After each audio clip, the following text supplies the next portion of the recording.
We're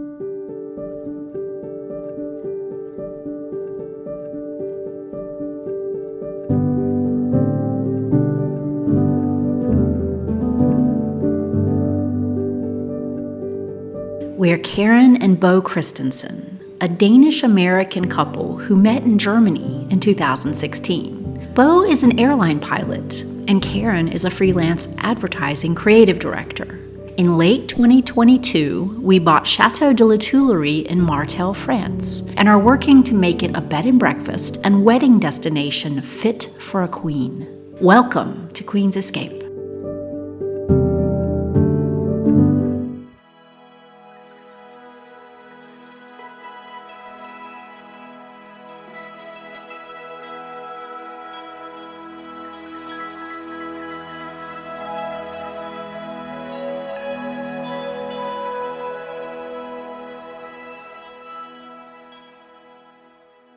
So I am thinking about starting a little kitchen garden, and that might come as quite a shock considering I know nothing about gardening, as you have seen if you've watched any of our videos, but I really feel strongly about wanting to grow my own food for many reasons. But one of those reasons is because if we grow some nice produce, it would be really nice to be able to share that with our guests from time to time. And the other reason is it would just really be nice to grow our own vegetables and fruits and to know where they're coming from and what is on them, and direct to table.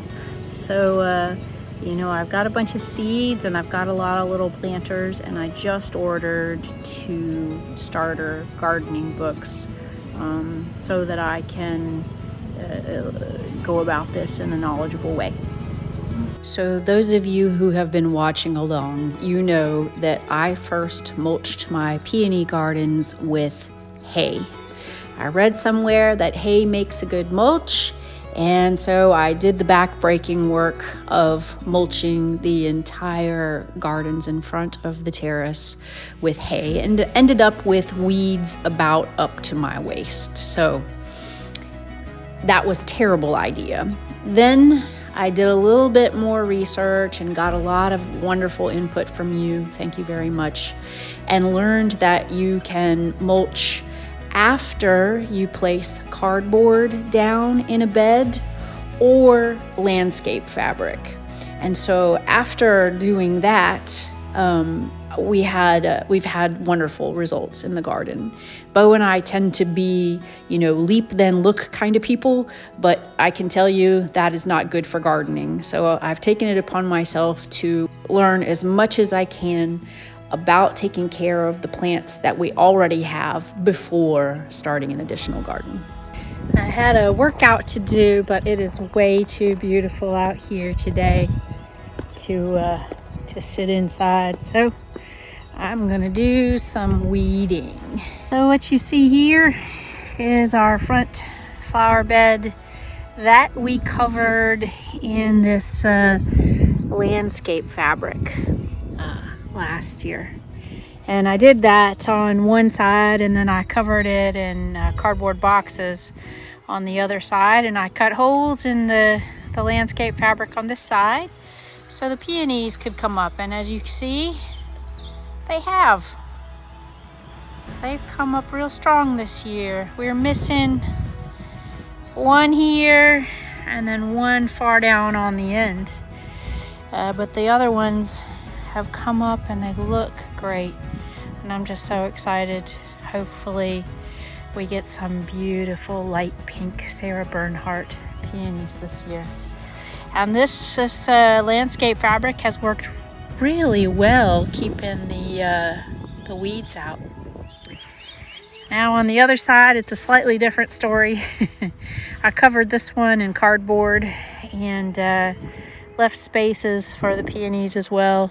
And the peonies have come up strong and I'm happy about that, but I also have a lot of weeds, a lot of green weeds. So it's not as bad as it would be if I didn't put anything down. But clearly I think the landscape fabric is going to work a little better in our area. And you can see I didn't quite get all the tulips out of the ground. I thought I did. But aren't they beautiful anyway?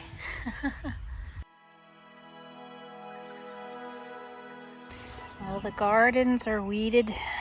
This one took no time at all because it was already doing so well, and this one took quite a few hours, but very happy with it. Now try to get out here every month to keep it clean, keep it cleaned up.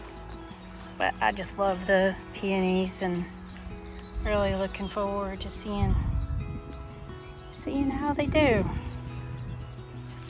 All right. I made a guide for every single plant that we have in our garden, including information about planting and how to take care of them, what are some of the pests and problems about each specific plant, and then mulching, as well as a season-by-season guide on how to care for them.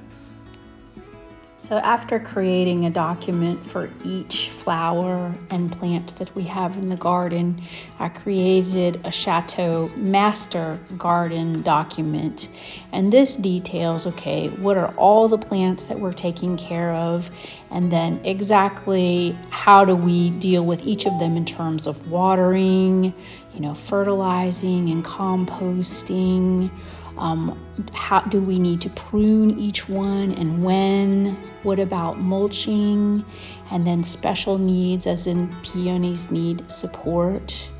And then I created a seasonal to-do list so that I could just pull up this page in any given season and have a look at what do I need to have in mind to do. I have this universal plant food. I guess it's plant food for the tulips, and I put it into my watering can and just going to give them a quick water. Look at our beautiful strawberries. These are the ones left over from the ones we got last year. So pretty. All right, I got these slow release fertilizer pellets for the peonies. And it's 1 teaspoon around each plant.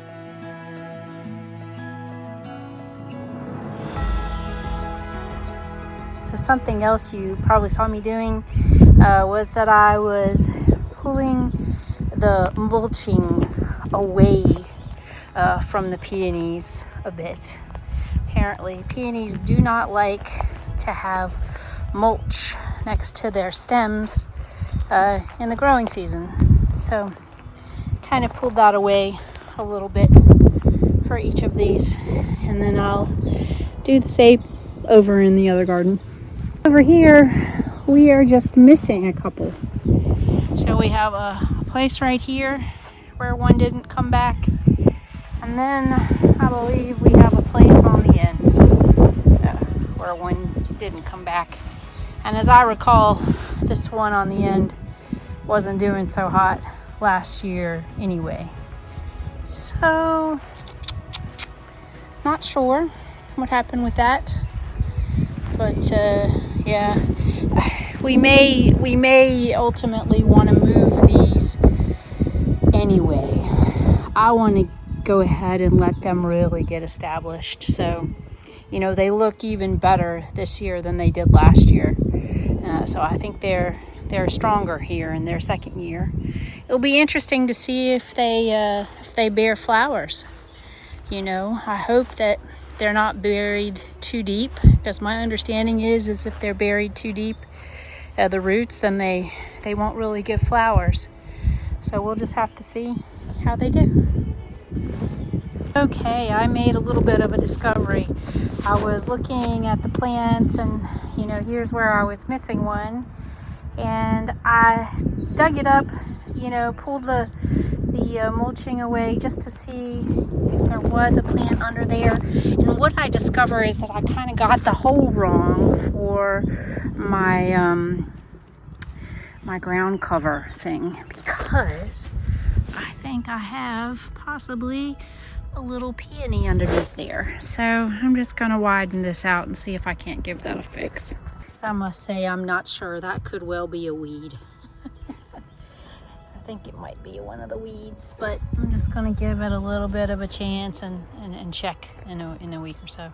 Well, I cannot believe it, but I dug around where this last peony should be, and sure enough, I lifted up the ground cover to see, you know, if maybe it was hiding under there, and it was just covered over with the ground cover. I did not get the hole right because the plant was gone when I was putting it down. So how about that? So we have our last row of peonies will be complete if that little guy improves in the next week, and the second row over here too may improve if this little guy makes it.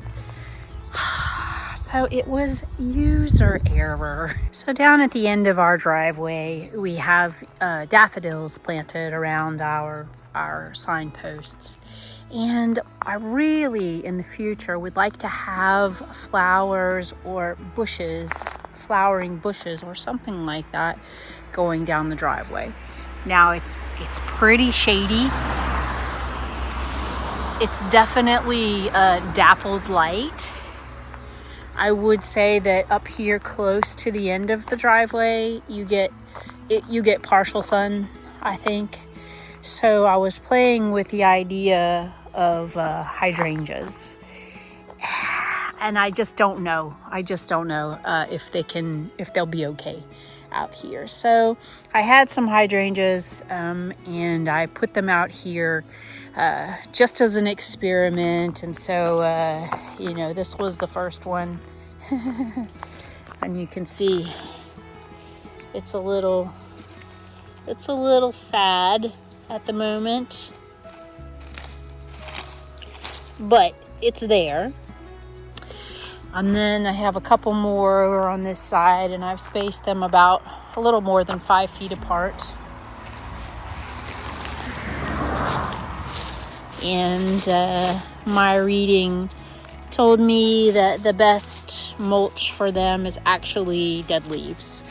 So we got a lot of dead leaves out there, so that's just fine.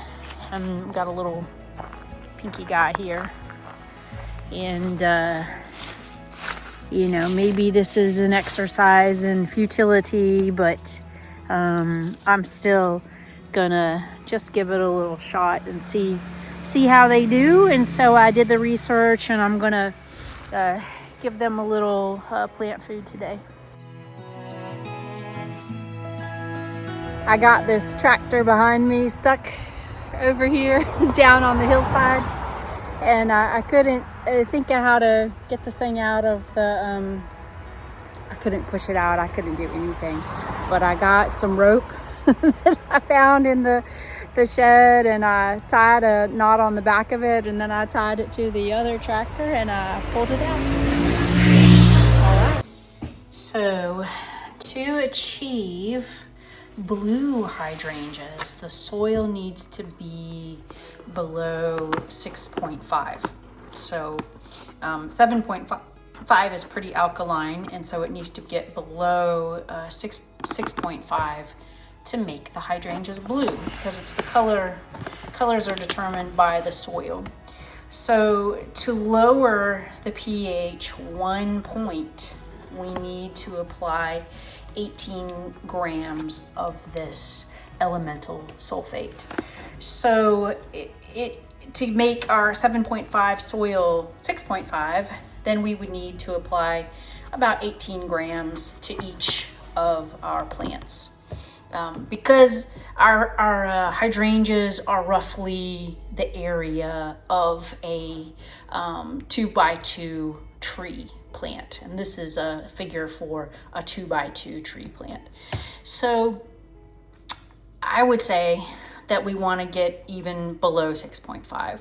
So instead of 18, maybe I do 18 plus 9 for each hydrangea plant. Okay, so we need about 162 grams of the sulfate for 6 hydrangea plants, because I'm going to give it about a 1.5 treatment, so 27 grams each. There we go. All right, that's enough if we divide that evenly around the 6 plants. So I'm thinking in advance about the weddings that we want to hold here, and so we want to have a pale pink flower garden in front of the chateau. So, you know, peonies for the early spring, and we want to plant some new dawn climbing roses this fall. But I need to speak to a gardener to understand if that's going to work for our terrace. Haven't been able to find one yet, but I just ordered a book that offers gardening consulting, and so I'm going to see if maybe they can give me some advice. But we want to have pink, you know, all in the front of the chateau to go with the pale blue shutters that we're going to have on the building and the basic color scheme that we've got up there. But for the driveway, I really wanted to do hydrangeas, and enough sun comes into that area that I think it's possible. But I'm just experimenting, you know, right now by planting some plants out there, you know, not planting them all at once, but planting the ones that I have out there and just seeing how they fare.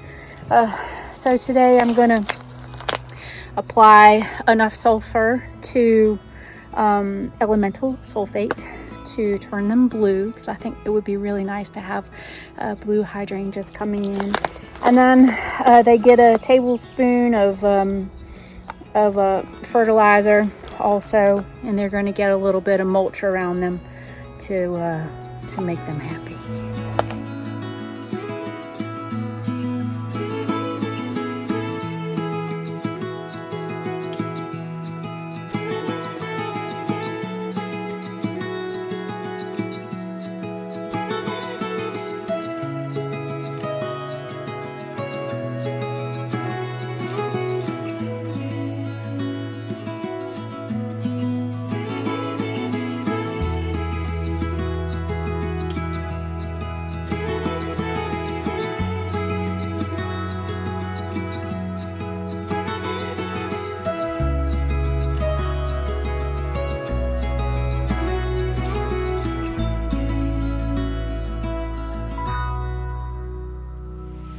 Right, that was quite a workout, but I have amended the soil and added a little bit of plant food and replanted a few of these hydrangeas just because they weren't planted very well and I could see their root system wasn't really doing anything. So here we go. Let's see. These are my 2 newest here and here. Yeah. And then 2 others planted probably about a month ago. You know, here and here. Yeah. And then and this is an older one, and it seems to do well where it is, and you know, given the semi-shady, semi-sunny environment. And I think it's because of this one gets a lot of sun. You know, it's the most open area. But I have noticed that there is a lot of sun that comes through these branches and these trees. And, you know, I was going to have to dispose of these hydrangeas anyway. This is probably my weakest one. You know, and it's probably dead, but we're just going to give it a shot for its root system to take. Yeah, so we're just going to give it a shot out here and see how they do. Yeah.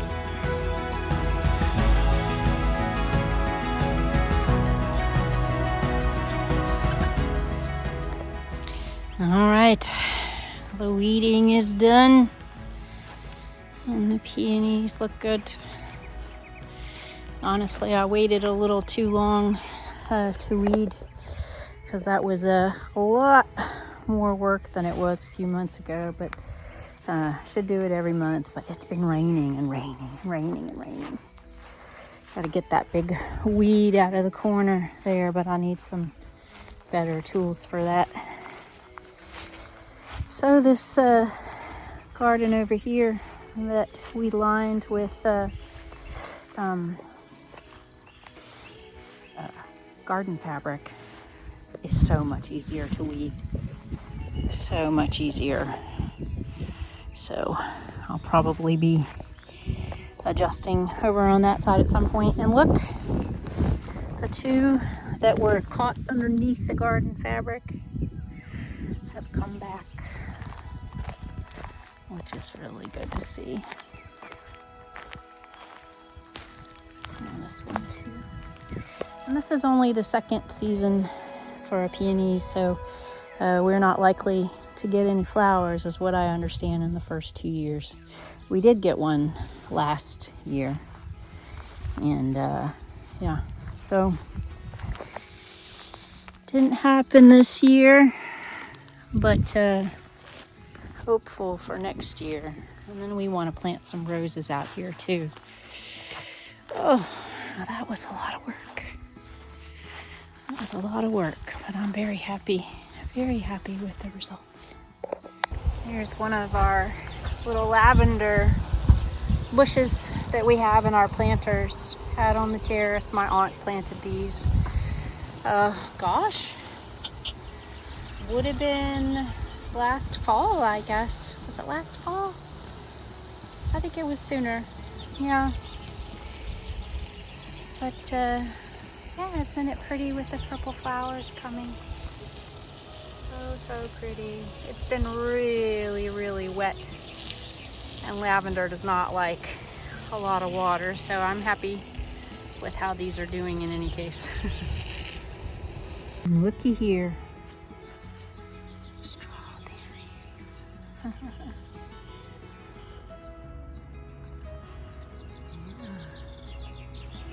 It's our Mara de Bois strawberries. They're really tasty.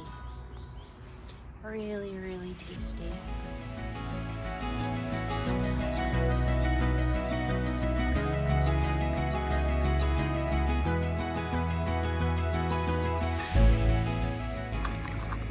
Well, it's been a long week of gardening and whatnot, and today I am at the train station and I am waiting for Bo, and he should be here in 10 minutes. These are the good days. So he can come and work on the projects that he has in mind. We got some wild boar damage last night, so I'm gonna be out there with a rake this afternoon, I think. But really looking forward to seeing him.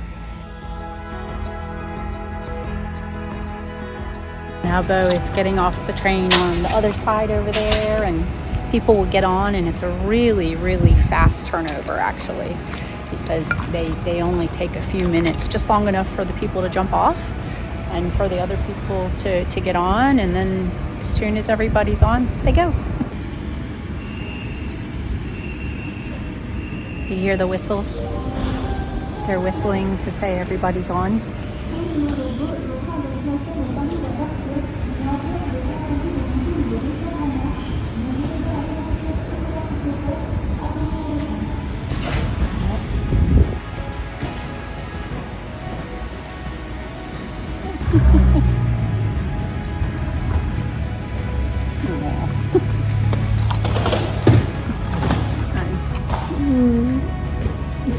Finally.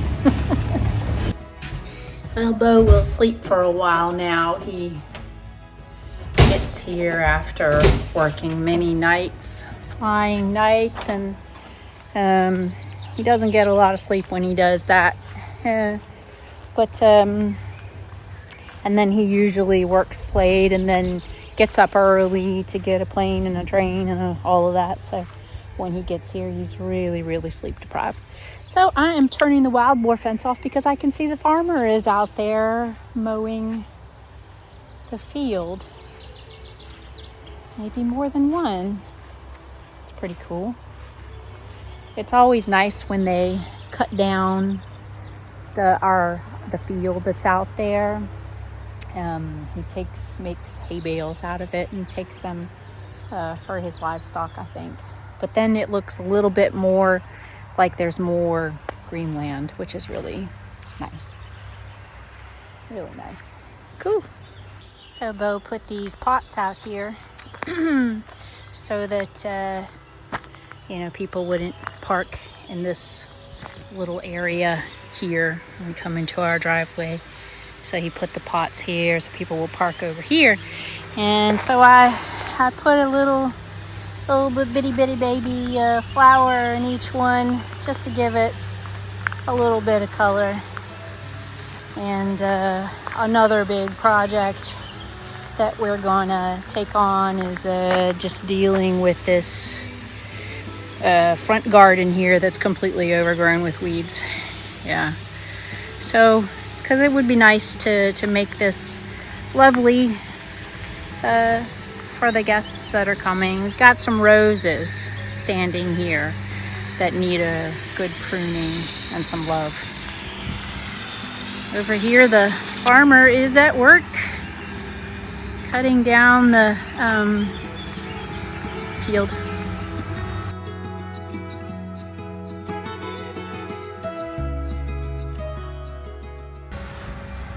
So here's the olive tree that I need to tend to and to mulch and to prune. Oh, look at it though. Look at it. Yeah. Just gotta thin out those branches a little. It's pretty crowded in there with a lot of branches crossing each other. So it needs a little bit of help at some point to make sure that the sun can get down in there.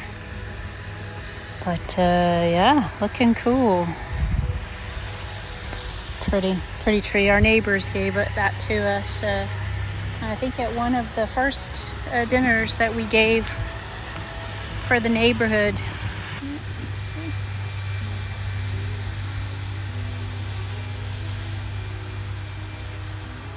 We'd really like to take that tree out, which is not something that you would do, but I'll show you why. I will show you why. Look what's hiding behind that big mess of a tree. You see that? That is the medieval church over there in Gluge. So that's our view, but you can't see from the terrace because of that giant beast of a tree.